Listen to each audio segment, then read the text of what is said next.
క్యాలెండర్లో find the angle between two hands of clock 3:20 PM కి angle ఎంత, గంటల ముందు నిమిషాల మధ్య కోణం ఎంత అని అడిగాడు.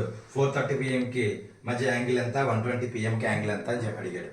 సో అసలు యాక్చువల్లీ ఏంటంటే గంటల ముందు నిమిషాల ముందు ఫార్ములా ఏంటంటే కాన్సెప్ట్ నుంచి ఒక ఫార్ములా తీసుకొచ్చారు. Shortcut formula 30 θ is equal to 30h - 11/2m.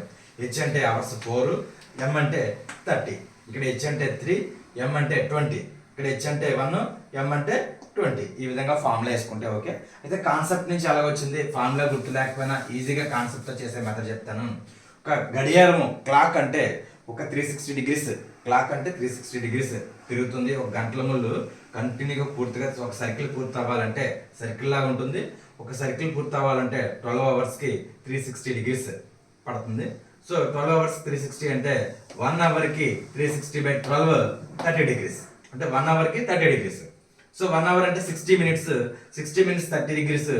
So 1 మినిట్కి ఎంత అవుతుందంటే 30/60 హాఫ్ డిగ్రీ అవుతుంది. ఓకేనా. ఇదే మినిట్కి వచ్చేసరికి హాఫ్ డిగ్రీ, అవర్ హ్యాండ్ వచ్చేసరికి అవర్స్కి వచ్చేసరికి 30 degrees.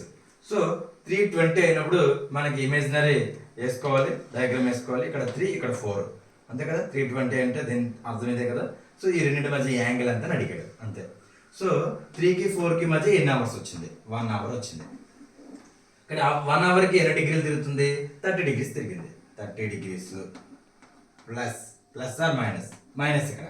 So our hand minute hand నేను చేంజ్ చేస్తుంది కాబట్టి మైనస్ చేయాలి. ఇక్కడ 20 ఉంది కదా, ఇక్కడ 20 ఏం చేయాలంటే ఒక్కొక్క మినిట్కి హాఫ్ డిగ్రీస్, 20 మినిట్స్కి 20 × హాఫ్ డిగ్రీ అంటే 10 degrees. 30 - 10 20 degrees is the answer.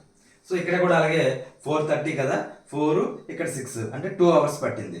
So calculation చేయకుండా చేయొచ్చు. 2 అవర్స్ పట్టింది. 2 అవర్స్కి ఒక్కొక్క అవర్కి 30 డిగ్రీస్, 2 అవర్స్కి 2 × 3 = 60 డిగ్రీస్ మైనస్. ఇక్కడ అవర్ హ్యాండ్ చేంజ్ చేస్తుంది కాబట్టి ఇక్కడ 30 డిగ్రీస్కి 30 మినిట్స్కి ఒక్కొక్క మినిట్కి హాఫ్ డిగ్రీ, 30 మినిట్కి 15 డిగ్రీస్. 60 - 15 45 degrees answer. సో దీనికి కామెంట్ చేయండి.